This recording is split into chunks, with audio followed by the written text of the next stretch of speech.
Great news! There's a quick way you can save money. Switch to Geico. Geico could help you get great coverage at a great price, and it only takes 15 minutes to see if you could save 15% or more on car insurance. Go to geico.com today and see how much you could save. Great news! There's a quick way you can save money. Switch to Geico. Geico could help you get great coverage at a great price, and it only takes 15 minutes to see if you could save 15% or more on car insurance. Go to geico.com today and see how much you could save. This is the Best of Golic and Wingo podcast. And a very good Thursday morning to you wherever you are. Hope you're enjoying your day and glad you're starting your day with us. Welcome in. We are Golic and Wingo on ESPN Radio and ESPN2, presented by Progressive Insurance. All phone guests will join us on the Shell Pennzoil Performance Line. Trey Wingo, Mike Golic Jr. For those of you that are not watching on ESPN2 but listening on ESPN Radio, Junior, you're wearing a hat. We're indoors. Why are you wearing a hat as we're inside a comfy studio here? Bomb cyclone, man. You can never be too careful. The way I see it is we're in the casino right now. I got into work at, 3:15 in the morning. Right. Hadn't really started snowing yet. I don't know what I'm getting ready to face out there, so I stay ready. You don't have to get ready that way. Yeah, for those, he doesn't have like a baseball cap. He's got a knit hat on. A knit cap. Actually from the Pinstripe Bowl that you and I wore last year because it was freezing in the makeshift booth that they made for us. And because the hat was free. Yeah, and Booger stood in that one this year, and he doesn't handle the cold very well. No, Tampa guy not really built for that where you are out in that. So felt for him, Kevin, and Mac. I did hear that you didn't have a brush, like the brush the snow off thing in your car. So I brought one for you today. Wait, what did you? A brush thingy? A brush the snow off the thing off your car? The scraper. Well, it has a scraper on and it and a brush. It's called a snow brush or snow scraper. Okay. It's good. All right, snow the brush. brushy thing Got that one of you those take in the there? stuff I have off a your car snow with. brush/scraper on my desk for you since you're 28 years old. You didn't feel you needed to have one in your car when there's going to be 12 inches that dump on us right now. There was foul play involved here because I know I had one in there. Yeah, right. Because I was there talking with you because you reprimanded me about it. So I said, okay, I'm going to remedy this. And then somewhere along the way, someone decided. I got 20 of those scrapers around the house, as you well know. I don't need to take one out of your car. I got scrapers and filters all over the house. Could have been you. Jake and Sydney make trips back home. I don't really trust any of you guys, all right? Well, you're not alone there. So we'll figure that out as we go forward. By the way, for those of you that are not on the East Coast, there is something called a bomb cyclone that is hitting everywhere from Florida all the way up to Maine. And it's sort of this massive storm that's coming off the East Coast and affecting everybody. It's affecting us so much that we're going to have Ginger Z, ABC's chief meteorologist, and does a great job on Good Morning America. She worked with us on NFL Live during Super Bowl 48 at downtown. That was in New York. So she'll join us to talk. She's also mad at both of us. She probably is, because I don't believe in wind chill, and you apparently don't believe in meteorology. Well, I got my degree last night online. There it is. So there it is. I'm a weatherman. Oh, funny how that worked. Oh, that's so bad. I'm kidding. Unrelenting if you think the bomb cyclone is bad, wait till the meteorological cyclone that Ginger's going to rain down on your house. Do you think there's like a meteorologist union right now that's somewhere just stewing? Yes, because you have to get an AMS seal, an American Meteorological Society seal, to be considered a meteorologist. I want to imagine that as like some sort of cult Illuminati meeting where you have to come in and like the Da Vinci Code? Yeah, exactly. Yeah. You're all wearing hoods and masks. There's not going to say. What was that seal? I printed one of those up last night, too. You did not. So I'm good. You did not. Okay. I'm all set. She'll join us to talk about the weather, maybe how it might impact some of the games this weekend. Stugotz will join us in the 8 o'clock hour. Adam Schefter will be here at 8:30, and Paul Finebaum from the SEC Network. He is having none of the fun that the rest of us are having as UCF celebrates their mythical national championship. Yeah. I really want to see. I want to see a Paul Finebaum float at the UCF championship parade, just spewing fire and throwing takes everywhere, like Drogon. He'd be with the Drogon on the parade. Exactly. Just having none of it. He is not as enthused. No, he's not. As we are. You know what? UCF celebrating this. He's not playing well in the sandbox here with this. He does not get along well with others on this topic. But there are those that are thinking UCF takes it a little too far. We'll get into that in a little bit. I think UCF's AD probably thinks he's taking it a little too far now. Now he's got to pay up. Yeah, we'll get into that as well. It's one of two parades we'll be talking about a little bit later on the show for literally completely different reasons. Yes. We'll get into all of that and get you set on everything else that's going on in the NBA, the NFL, everything you need to know. But we start, as we always do, with this. It's time for Off the Top. Whether you like it or not, it's just beginning. With Golic and Wingo. All right, we start off the top in college basketball as Trae Young, Team Trae, recorded his sixth career 25-point 10-assist game in Oklahoma's 109-89 win over Oklahoma State on Wednesday. Yeah, he goes for 27 points and 10 assists in that one, and it only 1 of 6 from three-point land, so he wasn't hitting from downtown, but also set a school record for most consecutive 20-point games, recorded his 12th game Wednesday, passing Stacey King and Wayman Tisdale. That's pretty nice, passing that company there, but Oklahoma overall doing better this year, 12th win of the season. Won 11 last year. They're scoring 100 at a high clip this year, so it's a pretty strong man leading the way there. Yeah, 100 points for the 5th time this season after scoring 100 points 5 times in their last 12 seasons. Yeah. So things have turned around a little bit. I mean, this feels like the most momentum for Oklahoma basketball since the Griffin brothers were there, right? Yeah, I mean, I can't really remember Oklahoma is ranked 7th in the country right now, especially in the Big 12 that's been so usually forgotten as just Kansas's conference, and then you look away as Bill Self and them hoist the crown yet again. A lot of season to go, but Oklahoma making it interesting. And Trae Young making it interesting, and Kansas losing 3 home games already this year. Yeah. Now, the Sooners did make it to the Final Four 2 years ago, but you're right. They haven't had that sort of... That star player kind of hanging their hat on. Exactly. And to the point about Young's records... his 6th career 25-point 10-assist game, that's the most by any major conference player in the last 20 seasons, and it just took him 13 games to get there. So this kid is really making a difference and off to a great start. We continue. Off the top. With more college basketball. How about Marquette's Marcus Howard? Became the 5th major conference player to score 50 points in a game in the last 20 seasons on Wednesday. Only Arizona State's Eddie House, remember him? Oh, I sure do. And Kentucky's Jody Meeks have scored more points in a game than Howard's 52 in that span. Yeah, House had 61 for Arizona State, Meeks 54 for Kentucky. Howard set the Marquette school record for and tied the Big East record for most points in a conference game. Marshawn Brooks from Providence in 2010 scored 52 as well. So Marcus Howard, a big night in the zone, as they say. Yeah, I would say the most recent outburst of this kind since Doug McDermott back in 2013-14, 45 for the Blue Jays of Creighton, and was 2016 Big East All-Freshman team member. Biggest career high before that was like 34. So guy can ball, no doubt about it. Not only that, but his performance yesterday matched the Big East record, as you said, for most points in a conference game. So great job by Marcus Howard, and we'll see what happens with him as the season continues to play out. Off the top. We move on to the NBA now. Kyrie Irving only had 11 points, but doesn't matter because his Celtics beat his former team for the first time after Boston held Cleveland to a season-low 88 points in Boston Wednesday night. Listen, what they've done, both sides of this, when you hear from them afterward, they basically don't care. From Boston side, it's like, hey, they don't have all their guys yet. And from Cleveland side, we don't know what we are yet. We got to get Isaiah Thomas into the flow there. There was a guy, because I heard, we had Brian Windhorst on our show, and then I heard him on another show talking about this game coming up, and not so much because Isaiah Thomas wasn't going to play, but he said, watch out for Jay Crowder. Jay Crowder is going to be really he didn't like the way it all ended in Boston. It didn't go well for Crowder at all. He was 2 of 12. Kevin Love was 1 of 11. I was watching that game. There was just brick after brick going up from those guys. So they were 3 of 23 overall.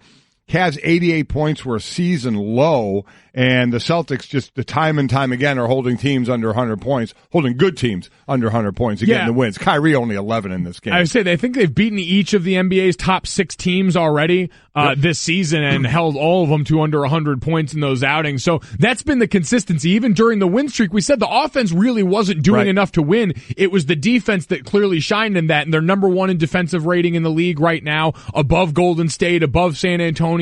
They can hold that over, but I don't know. Does anyone really buy that this is going to matter when it matters? I see. That's what I think last night. I mean, listen, the regular season, we know what it is, and we know, especially with teams like Boston, when we thought they lost Hayward, we thought, they're going to be a year away, but they're playing extremely well. I think everybody believes, unless Washington or Toronto or somebody can kind of crash the party here, that it's going to be Boston and Cleveland playing in the Eastern Conference Championship. So the only thing Cleveland really is worried about right now is getting Isaiah healthy and getting him into the rotation. And I hate using that as the metric, can you beat Cleveland or can you beat Golden State? But it is the metric. That was the overwhelming feeling I got watching last night, because we get entertaining games games in the regular season where teams will play with that playoff intensity. And we know last night wasn't that for a number of reasons, but it sort of made me sad, as entertaining as the NBA is and as many great stars as there are, to kind of know that ultimately that doesn't really matter. Well, that's the difference in the NBA's regular season as opposed to the NFL's regular season or college football's regular season, because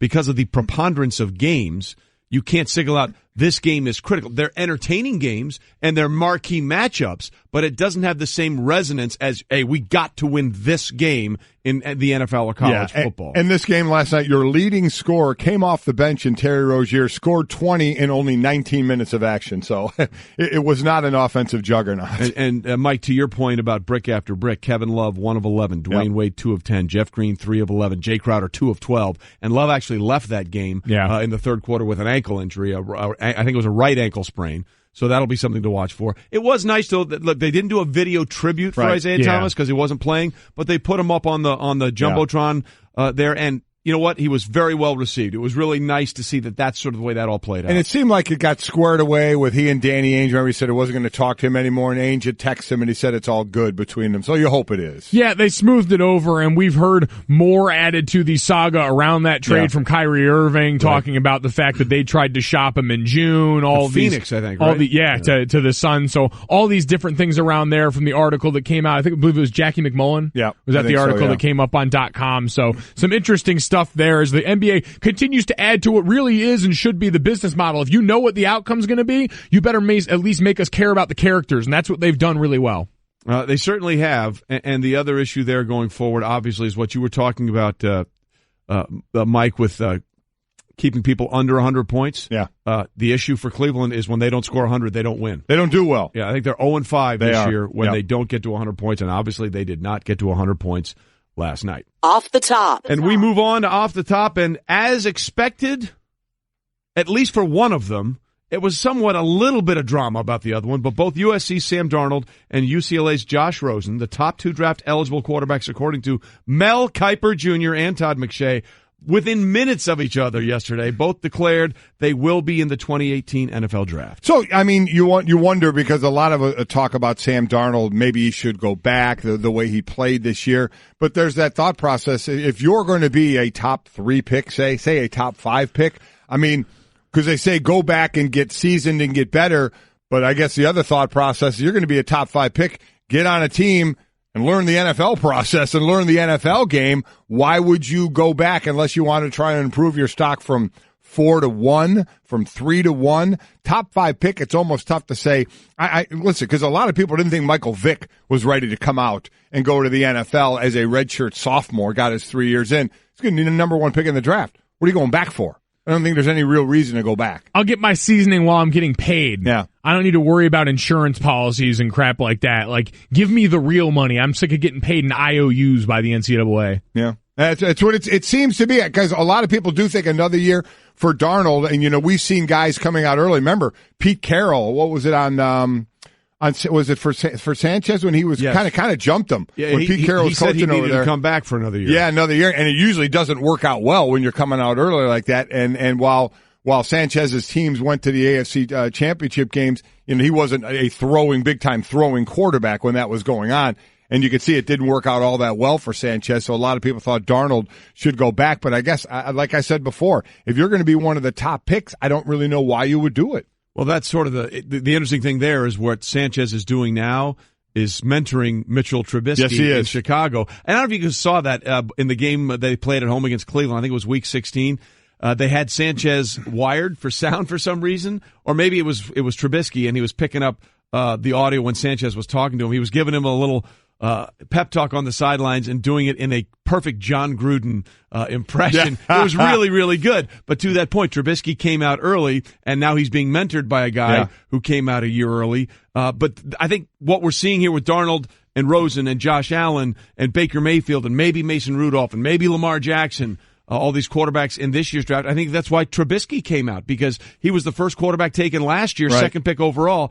I'm not sure he would have been a first rounder had he come back and made and stayed for the 2017 season and played in the 28 and been a part of the 2018 draft, because he would have lost a lot of his weapons, at North Carolina, and then the plethora of quarterbacks that you have ready in this year's draft. So he made a great business decision. Yeah, he did, and it is that business decision that becomes more real when you get near the finish line. Like, these guys can look over the edge and finally see the life that can be theirs. It's a lot different when you talk about it during the season. I remember Will Fuller at Notre Dame during the year made that comment sort of, I think, offhand that, he was going to come back. He wasn't worried about it, and then you get the draft grade after the season, and then you start talking to your agents and your family, and these things start to materialize in a way that makes it really hard for anyone on like a human level. If you were shown this could be your life, this could be all the money, this could be the way you could work, and you know what, if you've got some deficiencies, we can work them and coach them out there whilst you're getting paid.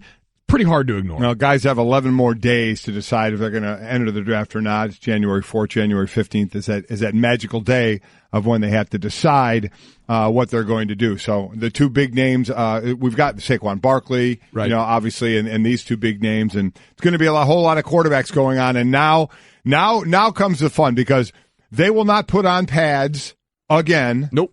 Until training camp. Yet so much more will be said about them when they're practicing now and doing everything in shorts and a T-shirt. Well, we got pro days coming up, and then you got the Underwear Olympics, the Combine, and all that kind of stuff. And that was indeed off the top. We'll get more into this now with these two quarterbacks. What do you feel about the January 15th deadline, by the way? It seems rather arbitrary. Yeah. I know a lot. I don't think a lot of coaches like that a lot, especially they see that for players, just like we're seeing now, that going to bowl games, you see that on the horizon of what they're kind of preparing for. So you have to decide then. I mean, I love what the NBA did. The NBA, you could declare, you can go through workouts, and then you can decide to come back. I mean, they give kids options. I mean, for the NFL, what you basically do is you put your name in, you submit your name, and then as a GMs, I don't know who really does the evaluation process. Yeah. I think it's some GMs or former GMs or somebody does the evaluation process, and they let these guys know. They say you're slotted for the first round, or maybe 1 through 3, or hey, you should go back to school. Yeah. Or maybe you're a mid-round, a mid-draft guy. So they kind of give you an idea, and then you just basically have to go off that. And if you sign to go January 15th, that's it. That's it. You're done. You can't come back. And coaches certainly need to know that for the recruiting trail of, okay, we lost this guy, we need to fill his spot. But for the player himself, that's what I said. I kind of like basketball now. They let you kind of go through the process a little bit and then come back if you really don't like what you see. The sports are just impossible to compare in that regard. You could never do that with football. You couldn't do it. It wouldn't be possible. So it's great that the NBA allows it. But for football, we know as well as anyone, you've got to be all in on this process. It's turned to you're measured by, I think, not as much being, how well you do in specific drills matters in a lot of positions, but it's how well prepared you appear coming off that. How well and how seriously do you take this process? And for Sam Darnold and Josh Rosen, where the physical drills aren't going to matter as much, it's how prepared are you for the interviews. For Josh Rosen, how prepared are you to answer a lot of the questions that anonymous sources are already popping off out there? Because I don't know if you guys have seen this. Anonymous sources are saying Josh Rosen is using football to make money. Yeah. Yeah. What was that about? I mean, isn't that why you play a professional sport? And you make money? You play it. Theoretically, you like to think people enjoy it, but you know what? A nice big paycheck comes along with it, and there's nothing wrong with that at all. There's two parts to this equation. To your point, you play to win the game, right? But then you play professional sports to win the games and get money. You get paid. There's nothing wrong with that. If you're good enough to do anything, you don't do it for free. Yeah. It's exactly right. So now we have the two quarterbacks out, and here's going to be the thing, and it's something we don't know. It's something we don't know. This is going to be, I'll tell you, the book right now is where we are. And I know we have to forget the Underwear Olympics, because if you're a guy. By the way, that's the Combine. That's the Combine. Don't know what we're talking about. We refer to it as the Underwear Olympics. I think there's a market for an actual Underwear Olympics. I would think so as well. There's a market for everything. As we talked about, Pro Day, Combine, then all these individual workouts. If you're wearing shorts and a T-shirt and you don't throw the ball well, there's an issue. So that shouldn't be the issue. It's when you get to the whiteboard. It's when you're looking at film. It's how you break down that kind of has these people evaluating. But I'm going to tell you the breakdown, the overall breakdown of Rosen and Darnold right now.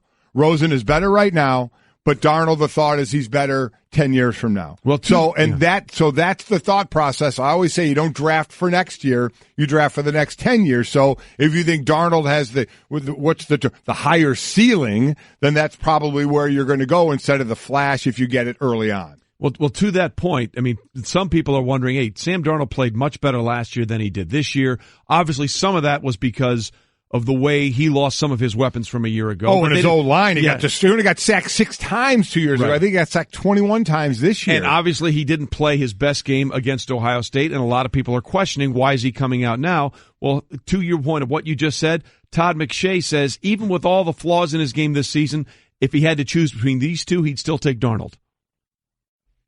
If I had to win a game tomorrow, I would take Josh Rosen. If I had to bet on the next 10 years, I would bet on Sam Darnold. When you look at Tom Brady, the Mannings, Aaron Rodgers, all the great ones, Drew Brees, he has a lot of those qualities that you look for in a quarterback. And while he's not as developed, and I do think he would have benefited from playing another year at the college level at USC, I just think that if you're looking 10 years down the road, I would bet on him.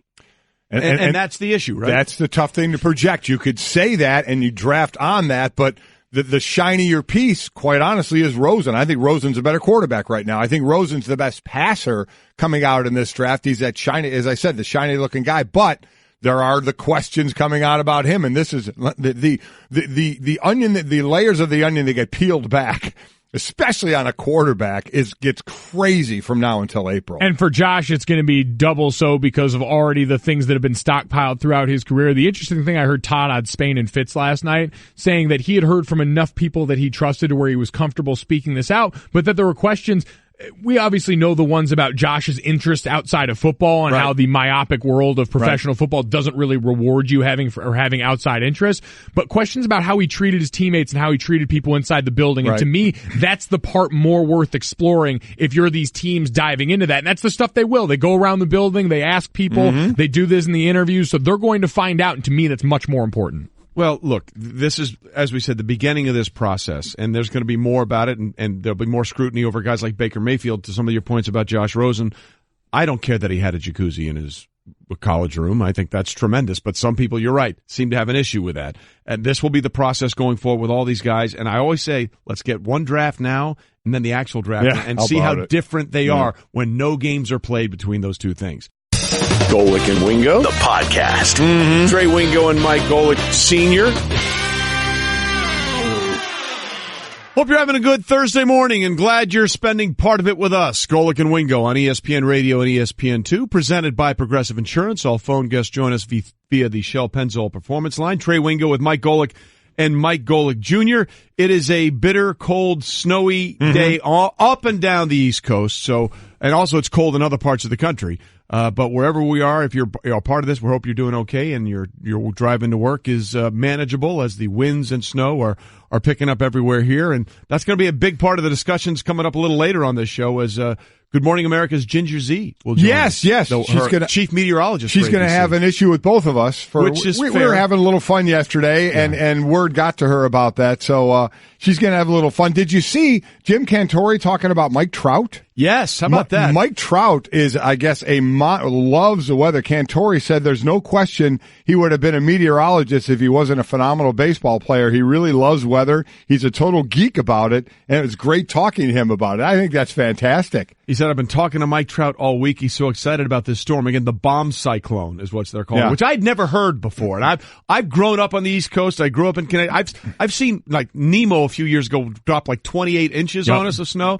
I've never heard the term bomb cyclone before, so I'm excited about that. I haven't either. To figure out what I thought the Night King from Game of Thrones might have come up with. How can you be excited about that? It's going to dump. We're going to be out shoveling it later. Yeah, well, tired of shoveling. You're coming by and shoveling my driveway, right? The real issue, I understand, is the wind. The low-pressure system creating some sort of room for these fierce winds coming off the coast. It's coming up from Florida. I learned all this when I got my meteorologist degree online last night. See, that's why she's going to be angry with you. And I should tell Trout the same thing. Mike Trout could have one by today as well. See, Ginger's going to be very upset with you. About what? What am I saying? That's meteorology is not that easy. Now, she's going to be upset with me because I think wind chill is a Jedi mind trick. Yes. It's just all to make us feel worse. If it's 30 degrees out and the wind chill is 10, it feels exactly the same.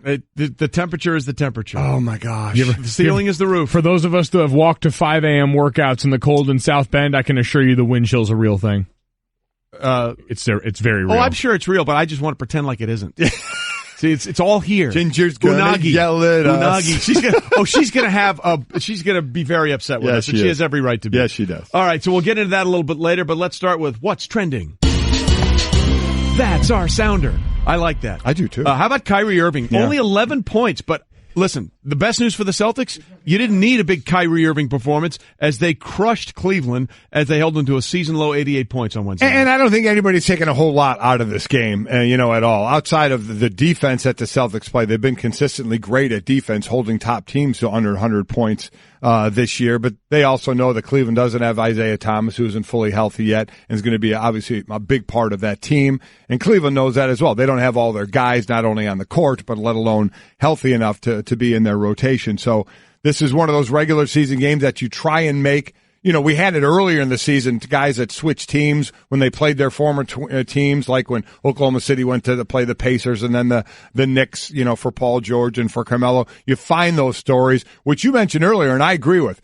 In a sport where you kind of really know where the ending's going to be, at least with the last four, maybe even the last two. You got to find those things to put your hat on during the regular season. And we've been able to do that. Last year, Russell Westbrook with 1 million triple-doubles and other storylines. And this year, with the players switching teams. And it's been the Knicks. It's been so. I do think the NBA has done a good job of that, of finding those storylines and those personalities. Yeah, you've got visible stars. It's a beauty of a league without helmets. And a league where your fan base is a little more accepting of the, let's say, thoughts and opinions of the people inside the league. But no, that's been a good version of all this. It'll be interesting to see what these teams actually look like at full strength, because last night clearly seemed to be a bit of a dud. Kevin Love was a little dinged up during the game. They were coming on the second night of a back-to-back. Isaiah was out.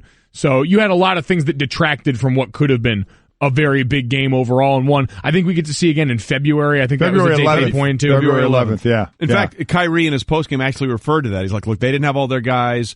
We're still trying to figure this all out. We'll get a much better sense of where we both are on February 11th. And I think that's what everybody needs to understand. That's what the NBA season is. I mean, there are certain checkpoints along the way getting to the postseason. And there can't be games that aren't entertaining and interesting, but importance in a single game in the regular season of the NBA doesn't really resonate.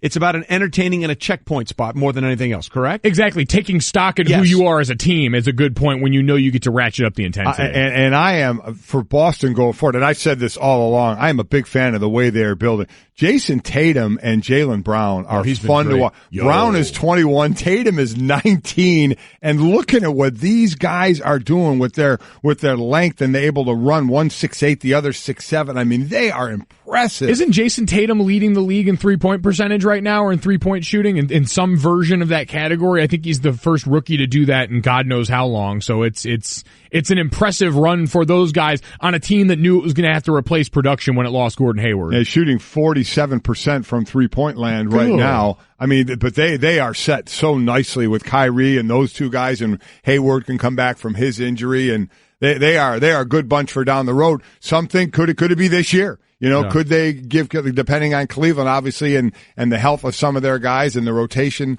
once they get Isaiah Thomas in there, of everybody looking forward to it's like last year we looked forward to the matchup of Golden State and Cleveland, and this year maybe it's the Eastern Conference final matchup before we can get to the finals. Can the Celtics do something to the Cavs? Look, the thing that I find most impressive about what Boston has done is that they don't, Cleveland has to score 100 to win. I mean, they're 0-5 or 0-6, I think, this year when they don't score 100.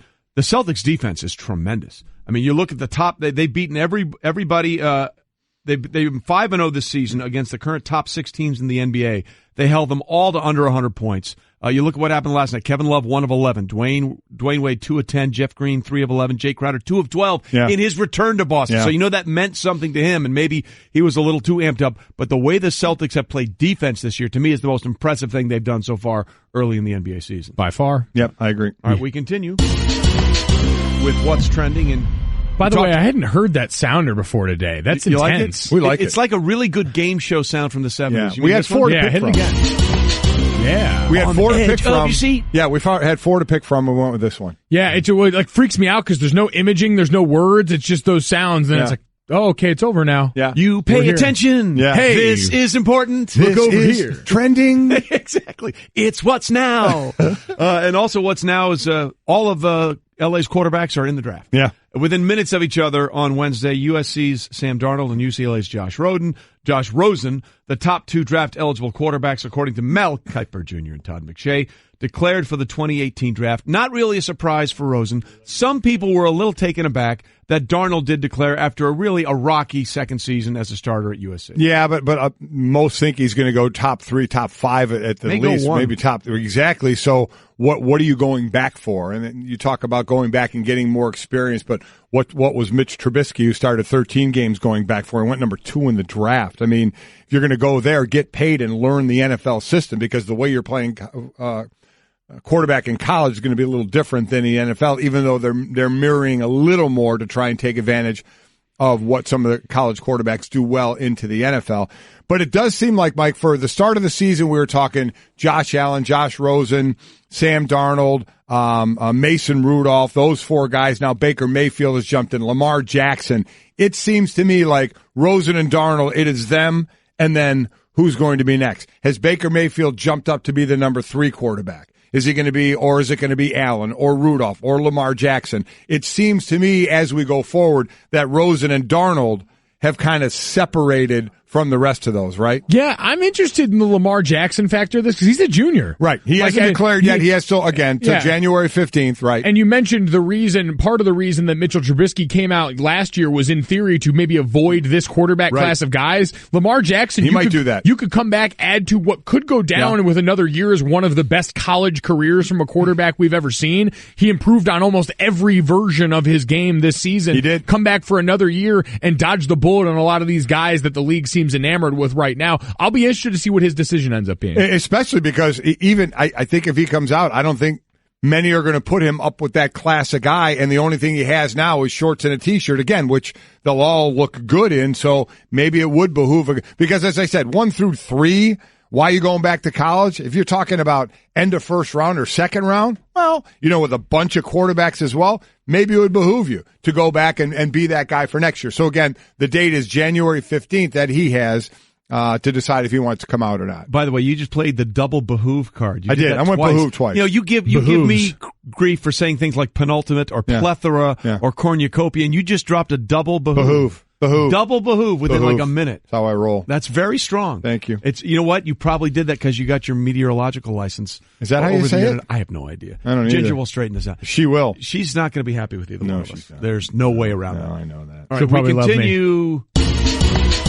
Listen to this. UCF says they're the champs. They are going all in on Queen. We are the champions, my friend. The school has decided to claim a national title to recognize its 2017 undefeated season. Will raise a banner, according to athletic director Danny White.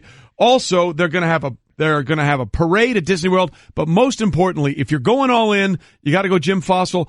My chips are into the center of the table. His bonuses are into the center of the table. They are paying every coach that was on that staff, and many of them are now going with Scott Frost to Nebraska, their bonuses that were in their contract had they actually won a national championship. The game got Danny White on this one. Like Danny White thought he was gaming all of us. The game got Danny White because that was a last second, oh, wait a minute, by the way, one of the coaches is looking down at his contract. Wait a minute.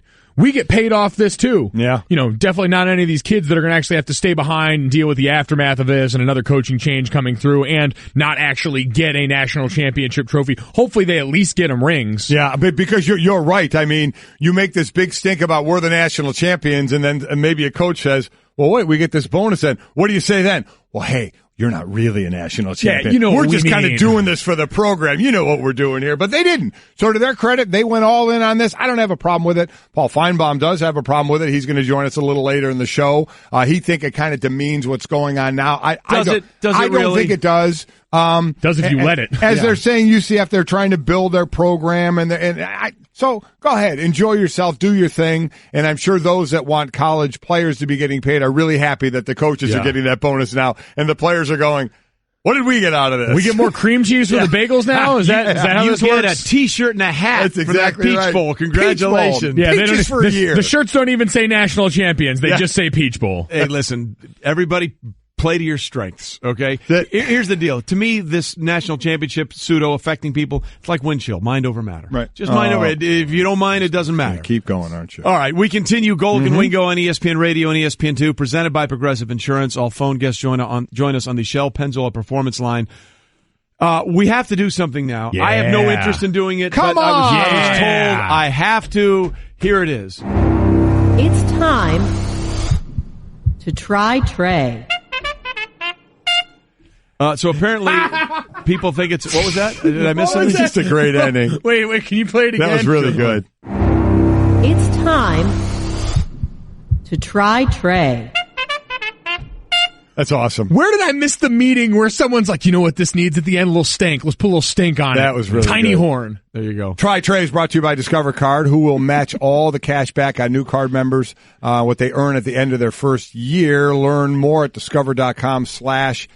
Limitations do apply. Since you're the new guy on this show, Yeah. right, we're going to do a little Try Trey, little conversation starters just to kind of get to know you a little bit and kind of where your thought process is. Mike and I may jump in on some of these as well. I like your Try Trey profile picture on the screen behind us right there. It is very nice. It would look good on your Farmers Only That was account. supposed to be for email. For I don't know email. what that was We're about. doing it for Try Trey. They did the Jedi mind trick on me. All right, so here we go. We're going to try you, Trey. Kind of conversation starter type things. Are you Gotcha. more of an indoor or an outdoor person? Definitely outdoor. Anytime I can get outdoors. Because you're a golf guy, yeah, right? I love golf. But like yesterday, it was up to 22, which was a heat wave here. Yeah.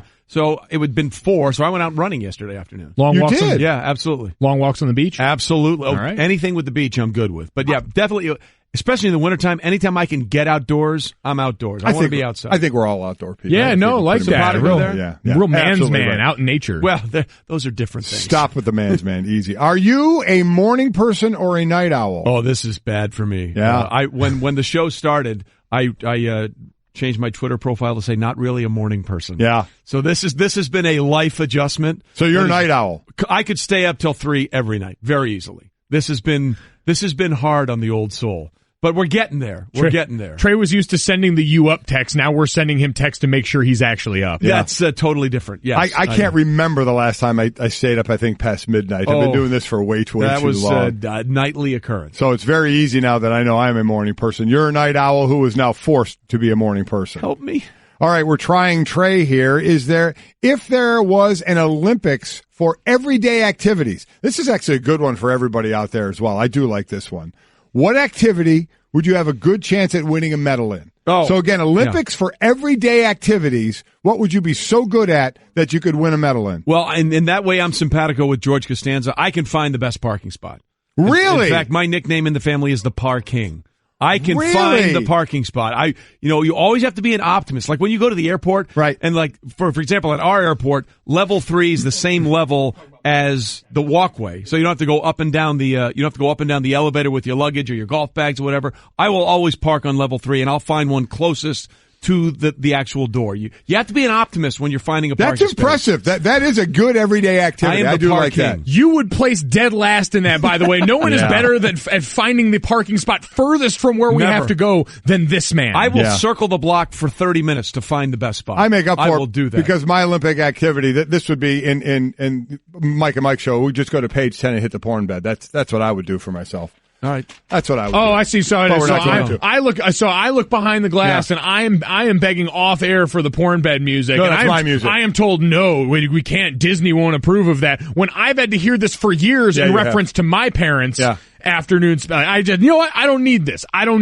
I'm not being supported right now. None of us need that, so let's do this. Gets it out of our head. Here Gets we it go. out of our system right there. We're trying Trey. Trey, if you could go back in time as an observer, no one could see you, and you couldn't interact with anything, when would you want to go back? So to say a specific thing or an era are we talking I think about? a thing. To go back, you wouldn't be seen. You could just go observe it. What would you want to go back and see? Well, I'm a huge fan of history, so that would be very difficult for Right. me. I mean, most of the books I read are about historical things that actually happened and the stories behind them. So I guess I would. Like one thing that would be really cool, I would love to have gone to the 36 Olympics and see Jesse Owens just smoke everybody. Oh, wow, yeah. See the entire belief system just completely crumble. That would have been pretty cool. I think that would have been all right. I really like history. So any specific moment in history, quite frankly, good or bad, just to be there and be a part of it, I think that would be pretty cool. Do you have one for that? I'm either going Area 51 or the actual UFO crash in Roswell, New Mexico. Okay. But Area 51 is not it's a thing, but it's not it's not a point in time. Well, no, it's not a point in time, but if you could go back as an observer and see anything without anyone being able to see you or interact, that's the perfect way to go in and see the real Area 51. So I'll go back to when we were at the height of UFO stuff, right around the Roswell, New Mexico That would be crash. cool. Yeah, that would be pretty cool. Going back and seeing them actually sign the Declaration of Independence. That would be kind of cool. I think I'd go back to the first gladiator battle. That would be going a ways. Yeah. Man. By the way, Last Supper. Every once in a while people ask me my favorite stadiums, and I always put the Coliseum. I mean, it was the Roman Coliseum. Yes, it was. The original. I mean, it was the big one. I go back to the Last Supper, be like, this Judas guy, I don't know. Yeah. A little sketchy. Pass the bread. We'll see what happens. Got a weird look in his eye. We'll play this one out. All right, here, next one. Trey, what household chore is the worst? All of them. They're all terrible. Do you have one that you're particularly bad at? All of them. All of them? Yeah. I am an undomesticated animal. Really? Yeah. So you don't really do anything? I try not to. Okay. Yeah. My thought has always been that's what kids are for. I agree. That's what they're here for. That's the payback. All right. These are really good first date questions. I'm going to have to file a few of these away. What odd talent do you have? Swipe right on Trey. Zero. You have no odd talent? Well, I used to be able to burp the alphabet, but that was a long time ago. Wait, really? Yeah. ABCD. Oh, my God. Wow. That's on command. impressive. Where did you pull that from? I like that a lot. I drink a lot of carbonated beverages. That's the morning Trey help. Diet Coke special coming to work might right help. there. Might help. Actually, Coke Zero, but separation. Coke Zero, I'm going to jump down a few. Cheribundi. Okay. Who's your also good? Who's your favorite actor or actress? I have a couple of those. When I was a kid, two of my favorite movies were The Sting and Butch Cassidy and the Sundance Kid. I saw them. My parents' favorite movies, so I love Robert Redford would be way up there. Okay. John Cusack in the formative years, I thought he was tremendous. Right. Leo right now, it's hard to go against Leo DiCaprio right now. I'd probably Pretty go. much hard. I think two of my favorites are Tom Hanks, Denzel Washington. Yeah, can't go wrong with either one of those. Like those Classics. guys. Totally agree. I'm a big Gene Wilder fan. I'll put Gene Wilder's Willy Wonka up with any character in movie history. Gene Wilder's Willy Wonka was great, although you watch it as a kid, it freaks you out. It freaks you out. But Gene Wilder, he had all those great movies with Richard Pryor that they did together, which were a lot of fun. All right, let's do one more. Okay. Your biggest pet peeve? Animals dressed as humans. You see a lot of that? No, that's just a line from the TV show Friends. Pet peeve, I don't know. You guys got that, right? All the people behind the glass got that. Thank you very much. You threw it out there so quickly. Well, there's 90s kids. You're talking to a decidedly Friends crowd in here. Exactly. Long story short, there was an episode where they had a contest to see who would win the bet. And one of the questions was, what's Monica's pet peeve? And it was animals dressed as humans. Okay. Whenever I see pet peeve, that's the first thing. Do you have a real pet peeve, though? I don't know. Not really. I mean, I don't have one thing that drives me nuts. No? No. Okay. Do you have one? Do you have one thing that drives you crazy? Listen, I've said it for years and years and years. I'm kind of that straightforward guy. If we're going to have a conversation, we're going to have a conversation face to face. I'm not into a lot of the innuendo and just from that. Shoot it to me straight. Just shoot it to me straight. Yeah. Tell it to me straight. So in other words, people that try and massage the message. Yeah. Just tell it to me straight. I'm that kind of go in the room, close the door, and have a conversation type of a guy. My pet peeve is people who overuse the word epic. Yeah. Who does that? That would be me. I think, right? I think that would be right. I mean, at least I didn't overuse the word behoove. I did. Twice in a 60-second span. I did. All right, that's a little bit of try Trey. If you have whatever any of your answers were to some of those questions, you can tweet us at Golic and Wingo, at Wingos, at ESPN Golic, at mGolic Jr. 57. I'm your son. You should know it. I know. I should know. Well, but that's it just is the most ridiculous handle. long Twitter handle of all time. That's fair. Yeah. You got bailed out when they went to 280. That should have been. You got bailed out when they went to 280. My Twitter handle should be your guy's pet peeve. Yeah, that is very true. Honestly, I'll adopt that. Yeah. There you go. I will accept that. We found you a peeve. We know what Ginger Z's pet peeve is. Us. Golic and Wingo, the podcast. What a day, what a show, what a time. I tell you what, a great sports night last night. Yeah. No doubt about it. 1, 2, 3, 4. Hey everyone, Mike Golic here. Support for the Golic Wingo podcast comes from our friends at Rocket Mortgage by Quicken Loans. Chances are you're confident when it comes to your work, your hobbies, your life. Rocket Mortgage gives you that same level of confidence when it comes to buying a home or refinancing your existing home loan. With Rocket Mortgage, you can apply simply and understand fully so you can mortgage confidently. To get started, go to rocketmortgage.com/Mikes. Equal housing lender, licensed in all 50 states, NMLS consumeraccess.org number 3030. Hello, I'd like to deposit this to checking. Fate is a fickle master. What? The future is uncertain. Okay, and what's my account balance? The horizon is cloudy. I see a long, treacherous voyage filled with great peril. Look, can I just get a deposit slip or something? A fortune bank teller. Surprising. What's not surprising? How much you could save by switching to Geico. I see a yellow-eyed serpent and a low APR. Geico. 15 minutes could save you 15% or more. Stu, I know we got a lot to get to, but before we get into the questions that we did have, is there a place you could eat for 426 days straight? Trey, not for the serious stuff, for this stuff. This is more important. Yes, Carlos Pizza in Port Washington, the town I grew up in on Long Island. Yes, I could eat there for 426 consecutive days. It's the best pizza I've ever had. Now, is this thin crust, like good New York style pizza? Yeah, it is thin crust. It's New York style. It's fantastic. I moved down here in '97 to South Florida. And by the way, Trey, 2:42 tea time today. Okay, why you got to rub it in? I know you're dealing with some weather issues up there, but a 2:42 tea time for me today, and it will be about 62 degrees when I tee off. So I'm just. But yes, it is thin crust pizza. It is New York style pizza. When I moved down here in '97, the biggest change for me was the pizza's just not as good down here in South Florida as it is up there in New York because of water issues or whatever. That's what at least they sell us on, that the crust and the bread isn't as good. But Carlos is the best I've ever had. It's in Port Washington. I could eat there for 400. I could eat there for the rest of my life, every day for the rest of my life. Yeah, I'm with you on the pizza, especially the thin crust, having grown up in New York and Connecticut. I'm with you 100%. By the way, I have a tea time at 2:42 also on April 5th. Yeah. That'll be my next round here. So congratulations, you're winning that one. Oh, Thank man. You. And by the way, Trey, you do not believe in wind chill. Did I hear that correctly? Are you not a believer in wind chill? Jedi mind trick. If you don't mind, it don't matter. I just want to know what the temperature is. That way I'm just focusing on the temperature.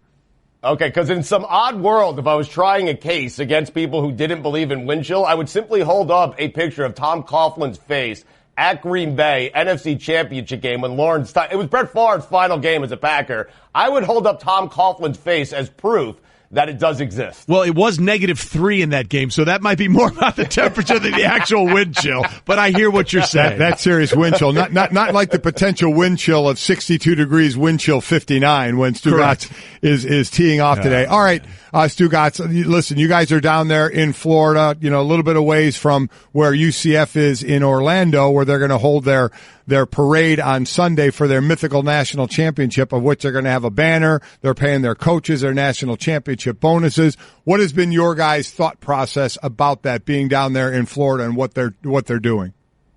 We've had fun with it the entire year. Dan has been saying that UCF is the best team that he has seen in college football. He's basically been saying that the entire year. So you got to give him credit because he's not saying it after the fact. Dan has been saying this all the way through, and we, on our show, we've kind of all just mocked him for saying it, but it's kind of hard to argue right now. So we're having a lot of fun with it. They're having fun with it. If people like Paul Finebaum want to take it seriously, that's on Paul for taking it seriously. That's not on anyone else. UCF is having fun. We're going to have fun with it. I think we're going to be part of the parade next week. There are all kind of plans being discussed down here in South Florida with how we're going to be a part of this whole thing. I think Levitard is presenting them with a national championship trophy because in Dan's personal record book, you guys know I have my own personal record book where like Kevin Durant still hasn't won a title because he chose the easy path to go to Golden State. He couldn't beat him, so he joined him. And in my record book, he doesn't have a title. Well, in Dan's personal record book, UCF has won the 2017 College Football National Championship. I think it's fun. It's kind of hard to dispute, right? They beat the team that beat both the teams that are playing for the actual national championship on Monday. Oh no, I would dispute it. I would say Dan was wrong all year in saying UCF was the best team. I don't believe that. But Mike, they're undefeated. They beat Auburn. Yeah, I know they are, but they're not the best team in the country. But okay. Listen, I completely am with you, having fun with this. But also, what do you think? And do you think UCF is trying to accomplish something with this as well, sending some kind of message? Because we all know they're not going to be the national championship. But along with all the things that we said they're going to do you think they're trying to send in a serious tone some sort of message either about their conference or about the way the playoffs are run right now?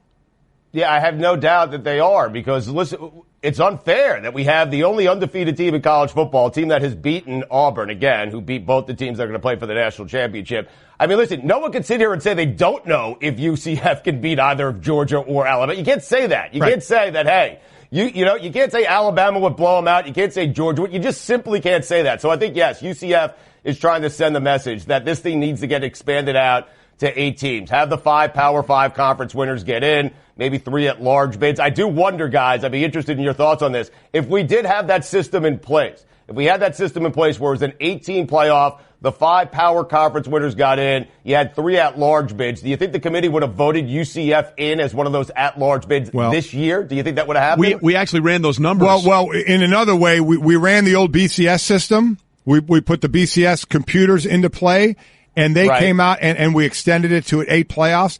The exact same top 8 right now in the college football committee would be the top 8 in the BCS, just a different order. UCF in the BCS system would have been number 9. So they would have been on the outside looking in. But to your point, if they ever go to 8, I do think there will be actual parameters. Conference champions, at a couple, maybe 2 at-large bids, and then there may be a spot reserved for an undefeated non-Power 5. I don't know. I don't know what the parameters are going to be, but there will be different parameters outside of just we're going to extend it from 4 to 8, and we're just going to let the 13 people decide who the 8 are instead of the 4. Right. Listen, regardless, I'd like to see it. I'd like to see this thing get expanded out to 8. And I do think that UCF is absolutely sending a message. And twofold here, guys. One, like, hey, what do we have to do as a non-Power 5? What do we have to do to get into the Final Four, to get into the college football playoff?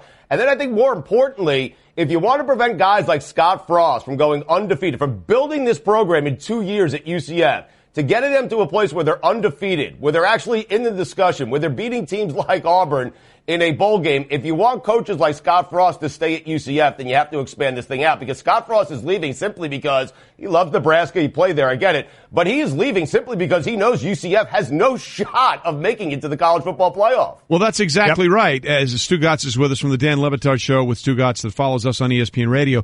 Stu, you mentioned it. He's leaving because he knows the limitations there, but you seem to have an issue with how people are saying Scott Frost handled this the right way?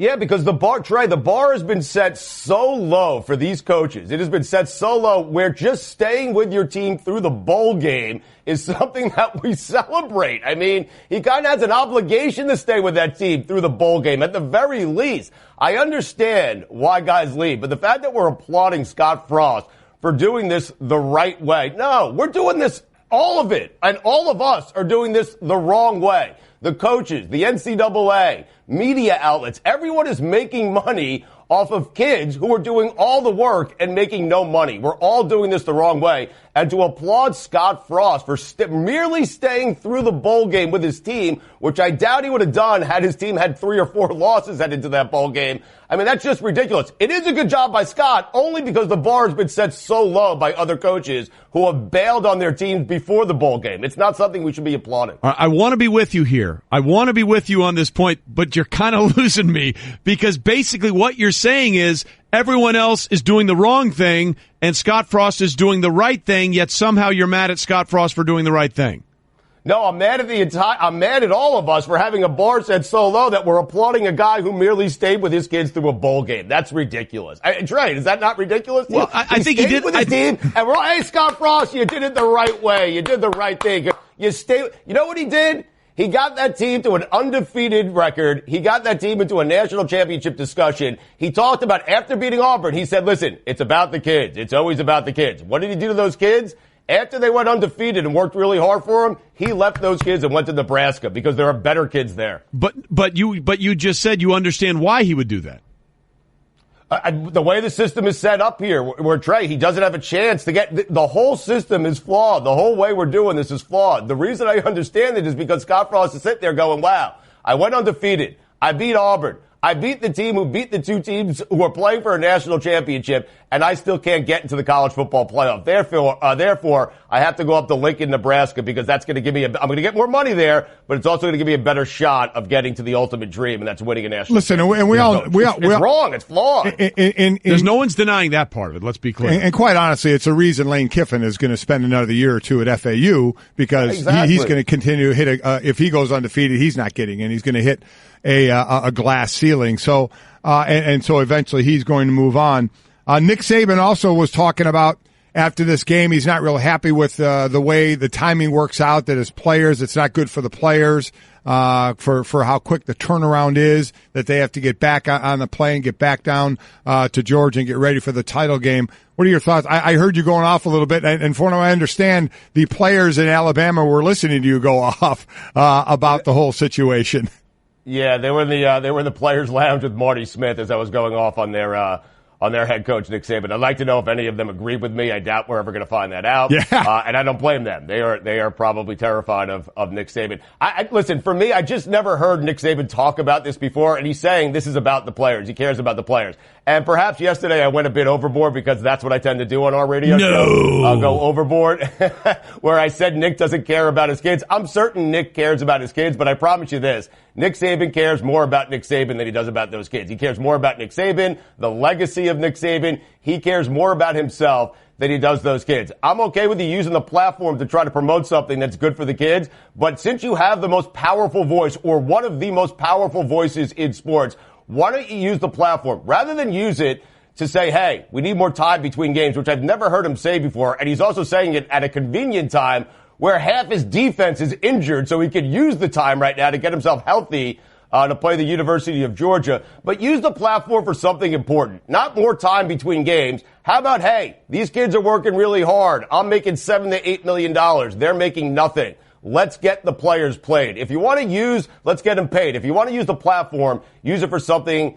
important like that. Not, hey, week between games. Nick Saban has never criticized. And for as long as Nick Saban has been coaching football, he's played a game every 7 days. That's the way it works. He doesn't care about that. Well, look, nothing happens in a vacuum. It was a year ago, Nick Saban was saying, hey, you need to be in the conference, you need to win a conference championship to be in the playoff. And this year his lobbying was, we didn't win a conference championship, but we're one of the best 4 teams. So you're right.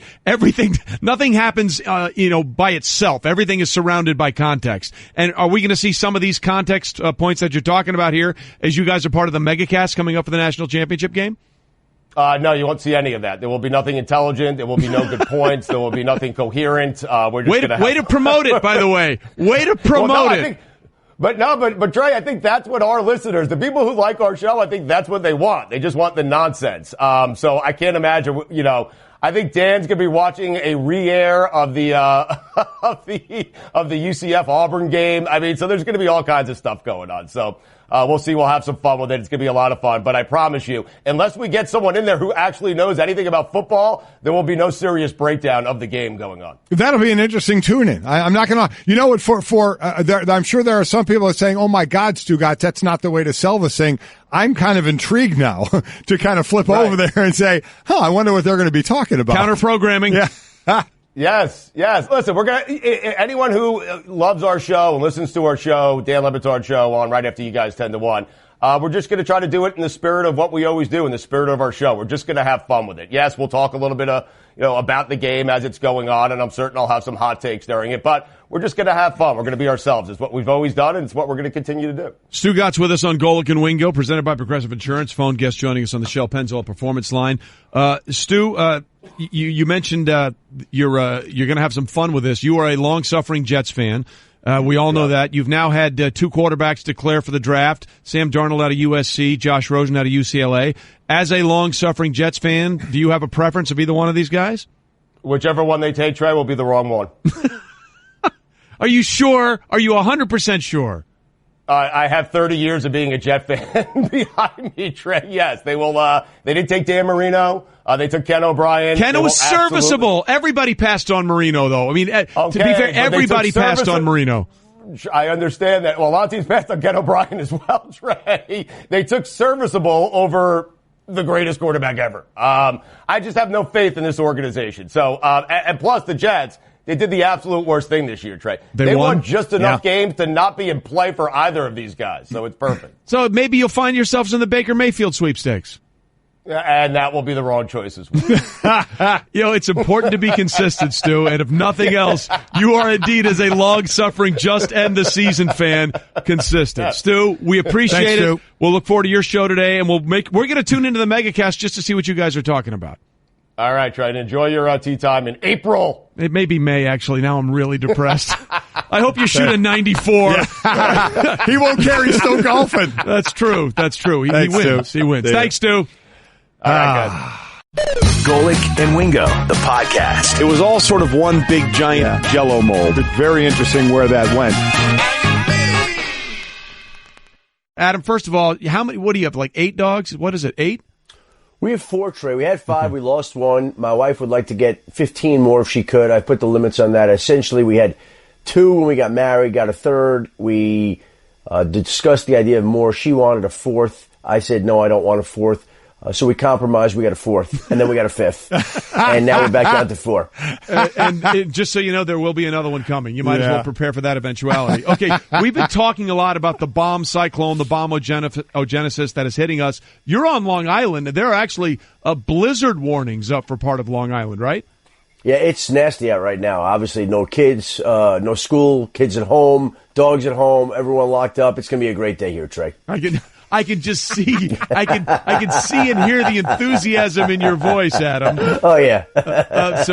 We'll get past your melancholy with the weather right now and deal with the NFL. Listen, we had John Gruden on the show yesterday, and he basically said if they offered them a job, he's going to take it. As you told us, that would play out. But he said there was absolutely nothing to the idea of ownership. When you heard him say that as part of his deal to become the coach, what went through your mind?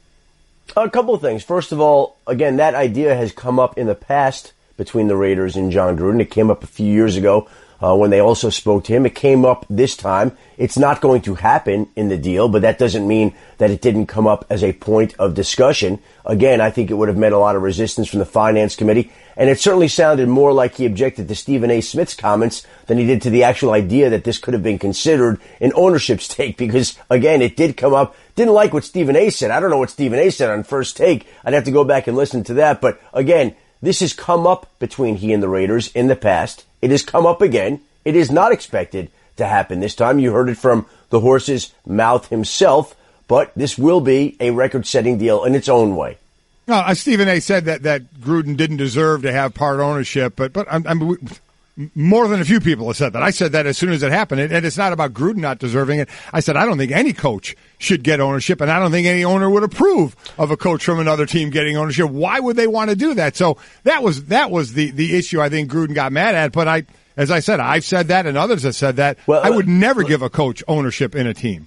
Well, let me say something. It would have been incredible to see John Gruden get ownership because it would have changed the game. It would have opened the floodgates. It would have been a situation where every year when we are entering into this coaching cycle period, and every year where there's a hot guy and there are teams vying for that particular candidate, it would have been a situation where if John Gruden once got ownership, well, maybe others can. And then what could Nick Saban get if he ever decided he wanted to go back to the NFL? What could Bill Belichick ever get if his contract grew up? What would Mike Tomlin get if he decided to leave the Pittsburgh Steelers? John Gruden, in that regard, could have changed the game for everybody. And I think that's why the Finance Committee and other owners would have frowned upon anything that would have come up like this, because that's not something that they want introduced into any coach's contract, because the precedent it set would be incredible. And so, again, it's not going to happen. It was discussed. It did come up. It's not the first time it's come up. And John Gruden will be compensated in other ways. Trust me. Yeah, it'll work out okay for him. I think he'll be able to pay the bills just fine. The news that really, I think, stunned us all was the fact that Marvin Lewis signs a 2-year extension with the Cincinnati Bengals. I mean, I'm not going to lie, Adam. I mean, I've always believed in giving a coach more time than less time, so you're not changing every 2 to 3 years. But 15 years, 0-7 in playoffs, well, there's got to be a line for everything, and it seems like they're just accepting the fact that, hey, we're a mediocre organization and we're kind of going to stay that way when everybody loves Marvin Lewis, but you really have to shake your head at this one. Well, listen, this is a situation where both sides looked at what was out there and what the alternatives were, and both sides decided that they were better off with each other. That's really what happened here. Look, the plan for Marvin Lewis's end with his contract being up was to leave the organization. Now, the plan also was to sit down with Mike Brown. And when he sat down with Mike Brown, and they both considered what was out there, and believe me, they both considered what was out there, and were considering it until the Bengals made that announcement on Tuesday afternoon that Marvin had agreed to that extension. They both were exploring other things that were out there, that this was something that they were both better off doing. The Bengals assistant coaches were quite surprised that this deal got done and quite pleased because they know the type of man that Marvin is and what he's meant to that organization. But I think there were a lot of people that did not expect this to get done, including me. And it did get done in the end, ultimately, because when both sides looked out there and decided and debated what they could do without the other, they both got scared and both decided they were better off with each other. All right, Adam Schefter with us on Golic and Wingo, our ESPN NFL insider. So there isn't an opening in Cincinnati. There are openings in both New York and Chicago, two of the bellwether franchises in the NFL that have fallen on hard times. What are you hearing about where these searches for these two teams and their head coaches might go? Well, listen, you heard the Giants owner John Mara talk about the fact that he'd like a head coach with experience. He'd like somebody that's been a coordinator for a long time. And I think the names that you keep hearing are Matt Patricia, Jim Schwartz. Those are two names that are right there along with Steve Wilkes, the Carolina Panthers defensive coordinator. Again, they're going to look at a lot of different names. Those are the names that, to me, seem to resonate. And in Chicago, I think it's about who they can get that's going to grow Mitchell Trubisky. Who can they get? That's not going to be Sean McVay, okay? Because Sean McVay isn't out there again, but could have the same type of result on their young quarterback who was the top quarterback picked in last year's draft. They need to salvage Trubisky and elevate his talents and make sure that he performs to his potential, in much the way that Sean McVay did that with Los Angeles, and you saw the results that brought along. I think Chicago wants to go with an offensive-minded head coach. I know they spent yesterday interviewing Vic Fangio, their defensive coordinator this year, and Vic Fangio is one of the great defensive minds in the league and has plenty of opportunities and will get to do what he wants. But I think in the end, the Bears would like to go with an offensive-minded head coach, be it Pat Shurmur or John DeFilippo, the Eagles quarterbacks coach, or Josh McDaniels, or some offensive-minded head coach that can help elevate Trubisky's play. Shefty, with so many players making so much big money and now getting into ownership with Derek Jeter, with the Marlins, and something that's kind of been put on the back burner because it can't happen until the end of the season is the Carolina Panthers are going up for sale. Any word on any, names? Because normally you hear of ownership groups, we don't know any of the names. They're just billionaires. Any names out there of people that, well-known people jumping in with these groups for the possibility of buying the Carolina Panthers? You know, I've asked that, and the only thing that they've decided so far right now are the financial firm, the New York firm, and the law firm that are going to be involved in the sale. Jerry Richardson's been very adamant and steadfast in saying that we are not going to put this team up for sale until our season is complete. Now, that season could end on Sunday. To think that there aren't groups exploring the idea would be naive. But I don't know of any names right now that they're actively involved in with talks, because I don't believe there are any active talks right now. I believe this is a process that's going to heat up once Carolina's season comes to an end, whenever that may be. Adam Schefter with us. Adam, we talked a little bit earlier. Darnold and Rosen both declare for the draft. The Browns and the Giants, 1-2 picks right now in this draft. Do you think we're looking at maybe quarterbacks going 1-2 for the third time in the last 4 drafts? That's always a good bet, Trey. I think you're always safe saying that. I mean, if we go back to a couple of years ago, we saw Goff and Wentz go 1-2. The year before that, Great news. There's a quick way you can save money. Switch to Geico. Geico could help you get great coverage at a great price. And it only takes 15 minutes to see if you could save 15% or more on car insurance. Go to geico.com today and see how much you could save.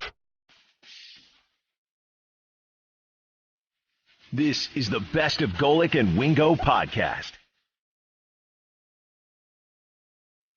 And a very good Thursday morning to you wherever you are. Hope you're enjoying your day and glad you're starting your day with us. Welcome in. We are Golic and Wingo on ESPN Radio and ESPN2, presented by Progressive Insurance. All phone guests will join us on the Shell Pennzoil Performance Line. Trey Wingo, Mike Golic Jr. For those of you that are not watching on ESPN2 but listening on ESPN Radio, Junior, you're wearing a hat. We're indoors. Why are you wearing a hat as we're inside a comfy studio here? Bomb cyclone, man. You can never be too careful. The way I see it is we're in the casino right now. I got into work at, 3:15 in the morning. Right. Hadn't really started snowing yet. I don't know what I'm getting ready to face out there, so I stay ready. You don't have to get ready that way. Yeah, for those, he doesn't have like a baseball cap. He's got knit hat on. A knit cap. Actually, from the Pinstripe Bowl that you and I wore last year because it was freezing in the makeshift booth that they made for us. And because the hat was free. Yeah, and Booger stood in that one this year, and he doesn't handle the cold very well. No, Tampa guy not really built for that where you are out in that. So felt for him, Kevin, and Mac. I did hear that you didn't have a brush, like the brush the snow off thing in your car.